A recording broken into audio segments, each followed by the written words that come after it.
नमस्ते, कैसे हैं आप सब। उम्मीद करता हूं कि आप सब अच्छे होंगे। एक बार फिर से आपका स्वागत है। तो आज मेरी बीएसटीसी इंटर्नशिप का आखिरी दिन था और ये आखिरी दिन मैं आपके सामने शेयर करना चाहता हूं। तो वो दरवाज़ा आपने देखा ना, वो दरवाज़ा खुलते ही मैं अलग सी दुनिया में आ जाता हूँ। हाँ, ये विद्यालय है ना, इन बच्चों के बीच में पढ़ाना एक अलग सी दुनिया से कम नहीं है। तो देखो, सबसे पहले तो प्रार्थना, सबसे पहले विद्यालय में आते सबसे पहले क्या होती है, प्रार्थना होती है बच्चों की। और प्रार्थना का ही ये एक इकलौता समय है पूरे दिन में जिस समय ये बच्चे क्या है, चुपचाप सारे एक साथ चुप रहते हैं। तो देखो, मेरे को ये लगता है कि जो चिल्लाना है, शोर शराबा है, किलकिलाहट है ना, वही एक विद्यालय की खासियत होती है। तो आप बताना कमेंट बॉक्स में कि आपको क्या लगता है कि विद्यालय की कौन सी चीज़ आपको है जो सबसे बढ़िया लगती है। आप कमेंट बॉक्स में जरूर बताना। तो देखो, सबसे पहले प्रार्थना होती है। कुछ बच्चे हैं जो लेट भी आते हैं। तो देखो, सबसे पहले तो क्या थे, आज 2 बच्चे लेट आए थे तो मैंने तारीफ कर दी, अरे यार 2 ही लेट आए आज, तो अच्छी बात हो गई।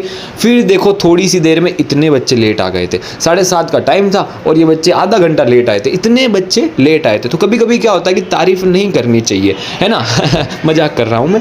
फिर प्रार्थना खत्म होने के बाद उन बच्चों को जो लेट आए थे सजा मिली। सजा मिलने के बाद क्या है कि सबको दूध पिलाया गया। तो देखो, पकड़ पकड़ के सबको दूध पिलाना पड़ता है क्योंकि कुछ पीते नहीं है ना। कुछ बच्चे होते नहीं पीते। तो देखो, कुछ बच्चों ने शर्त लगाई थी कि सर आप भी दूध पियो तो हम भी दूध पिएंगे। तो इसी वजह से क्या है, मैं भी रोज दूध पीता हूँ और वो 10-12 बच्चे हैं जो वो भी मेरे साथ साथ दूध पीते हैं।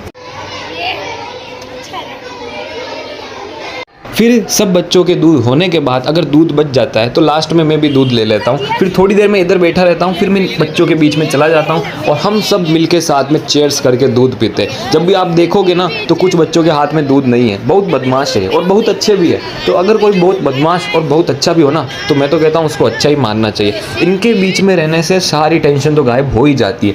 फिर दूध पीने के बाद हम सब अपनी क्लास में जाते हैं, बच्चों को पढ़ाते हैं, है ना। तो देखो, पढ़ाने वाली वीडियो मैं रिकॉर्ड नहीं करने वाला क्योंकि उस समय टाइम नहीं मिलता है ना, उस समय पूरा फोकस पढ़ाने में ही होता है। तो आज आखिरी दिन था तो मैंने सोचा क्यों ना मेरी एक छोटी सी क्लास में भी एंट्री में रिकॉर्ड कर लेता हूँ। तो देखो, जब सामने इतने सारे बच्चे बैठे हो, घूर रहे हो ना, तो नर्वसनेस हो जाती है। और वैसे एक बात बताऊँ, मैंने बच्चों को नहीं कही है और ना मैं कहूँगा, पर इन बच्चों की मेरे को याद आएगी। मतलब जब मैं विद्यालय से भी वापस घर पर आ जाता हूँ ना, तो मेरे को याद आती है, कहीं ना कहीं इनकी आवाज़ आती है। क्योंकि जो ये पल थे इनके बीच में, किसी स्वर्ग से कम नहीं थे। इतने छोटे छोटे, इतने क्यूट क्यूट, इतने प्यारे प्यारे बच्चे। ये चीज़ मोटिवेट करती है कि एक दिन मेहनत करके मैं भी किसी विद्यालय में होऊंगा। ये चीज़ मेरे को जुनून देती है, मोटिवेशन देती है। तो अगर आप भी यहाँ तक इस वीडियो को देख रहे हो तो मैं ये उम्मीद करता हूँ कि आप भी आगे जाके जो भी आप चाहते हैं वो बने और मोटिवेट रहे। तो है ना, जो भी आप बनना चाहते हो ना, उस सर्कल में जाया करो, उन लोगों को देखा करो, उससे मोटिवेशन मिलता है। मेरे को यहाँ आने से बहुत मोटिवेशन मिला। तो इनको तो क्या था, मैं अभी लंच से 10-15 मिनट पहले खिलाता हूँ, वो खेल खिला रहा था। फिर ये लंच हो चुका था, सब बच्चे दरी बिछा रहे थे, मिड डे मील चल रही थी और मैं यहाँ पे ऊपर घूम रहा था इनको रिकॉर्ड करने के लिए। अब देखो, बच्चों को भी पता है कि सर रिकॉर्ड करते हैं। उनको ये तो नहीं पता कि कहाँ पे डालते हैं, पर उनको ये पता है कि रिकॉर्ड जरूर करते हैं। तो इसलिए देखो, हाय हेलो, तो इनको बस फ़ोन दिखना चाहिए मेरा, हाय हेलो फुल होता है इनका। फिर लंच में थोड़ी देर हम पास में बैठते हैं, डिस्कशन चलता है, ये चलता है, वो चलता है।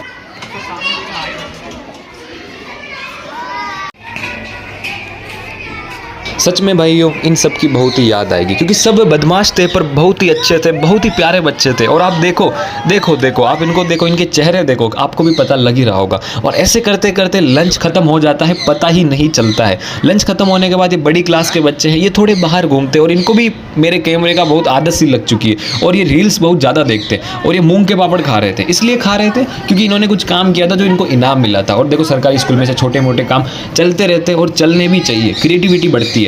और देखो, सब रील्स देखते हैं, ऐसे ऐसे कर रहे थे और ये आपको यहाँ पे बेस्ट ऑफ लक कह रहे थे आपके एग्जाम के लिए, पर इन्होंने थोड़ा सा क्या ढंग सही नहीं रखा। तो मैंने सोचा फिर वापस से हम क्लास में आ जाते हैं, है ना। तो ये वही वीडियो थी बेसिकली, बट आपको बताने के लिए मैंने यहाँ पे लगा दी।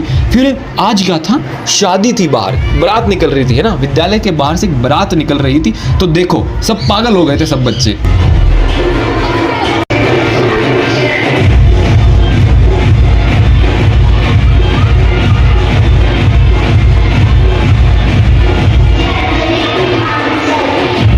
फिर लंच खत्म होने के बाद जो कुछ बच्चे हैं जो क्रिएटिविटी करते हैं, मेहंदी के डिज़ाइन है, जैसे बहुत सी क्रिएटिविटी है, मेरे को बताते हैं, मैं रिकॉर्ड करता हूँ और मैं उनको बहुत सा मोटिवेट करता हूँ कि आसपास अपनी शादियों में जाओ, कहीं पे कहो कि भैया दीदी हमको भी बनाने दो, थोड़े से पैसे दे देना या मत देना। क्योंकि क्या होगा ना, जब आगे ये बड़ी होगी तो कहीं ना कहीं शादी ब्याह में मेहंदी बनाएगी, तो जब हुनर से जब पैसे आते हैं ना तो बहुत अच्छा लगता है और मोटिवेट फील होता है। इसलिए मैं इनकी क्रिएटिविटी को हमेशा मोटिवेट करता ही रहता हूँ। इसलिए रोज़ बच्चे नई नई डिज़ाइन, कुछ नया नया चीज़ बना के ही लाते हैं और क्रिएटिविटी में ही आप मानोगे कि दुनिया है पूरी। आप मानोगे कि आपका माइंड फ्रेश तभी होता है जब आप क्रिएटिव होते हो, आप कुछ क्रिएटिविटी देखते हो, करते हो। जैसे ये बॉक्स है, इसमें पासवर्ड है, तो ये भी क्रिएटिव थिंग है ना। तो जब आप क्रिएटिव चीज़ें करोगे आपका माइंड फ्रेश होगा, आपको जिंदा महसूस होगा अंदर से। तो पहली दूसरी के बच्चों की क्रिएटिविटी ये थी। अब देखो कितने अच्छे अच्छे चित्र बना रहे हैं, हम क्या बना पाते हैं। एक उम्र आ जाएगी हम इनकी भी कि जब इनको इंटरेस्ट ही नहीं आएगा इसमें, तो ये अभी यही उम्र है इनकी क्रिएटिव होने की। इसलिए मैं इनको मोटिवेट करता ही रहता हूँ। फिर जैसे जैसे जो छुट्टी का टाइम पास में आता है ना, तो कुछ बच्चे क्या है क्लास से भागने की कोशिश करते हैं, तो इनको मैं पकड़ के लाता हूँ। और अब आप इनकी तकनीक देखो भागने की, क्या है कि ऊपर ये मक्की डाल रहे हैं पशु पक्षियों को, जो अच्छी बात है, पर एक पाले से 3 जने कैसे डाल रहे हैं, सिर्फ एक जने का ही काम था। तो ऐसे बहाने बनाते ही रहते हैं और मेरे को बहुत हंसी आती ही रहती है। फिर मैं इनको पकड़ के लाया, यहाँ पे इनकी डिजिटल पढ़ाई चल रही थी, वो करवाई क्योंकि वो भी जरूरी है। फिर वापस से मैं पहली दूसरी के बच्चों के पास आ गया, जो कि बहुत ही प्यारे बच्चे और बहुत ही टैलेंटेड बच्चे। आपको ऐसे टैलेंटेड बच्चे प्राइवेट स्कूल में भी नहीं मिलेंगे। क्या ऐसी ड्राइंग कर सकते हैं क्या वो खुद से यहाँ पे कोई ड्राइंग टीचर नहीं है। फिर भी ये ड्राइंग करना बहुत बड़ी बात है अपने आप में, इसलिए मोटिवेट करते रहना चाहिए। फिर ऐसे होते ही छुट्टी हो जाती है और छुट्टी होने के बाद पूरा जो विद्यालय है वो खाली हो जाता है, एक अलग सी दुनिया में फिर से आ जाते हैं और बहुत ही सूना सूना लगने लगता है। तो बच्चों, आप सबकी मेरे को बहुत याद आएगी, आपसे नहीं कह पाया पर यहाँ पे मैं कह रहा हूँ, आई मिस यू ऑल।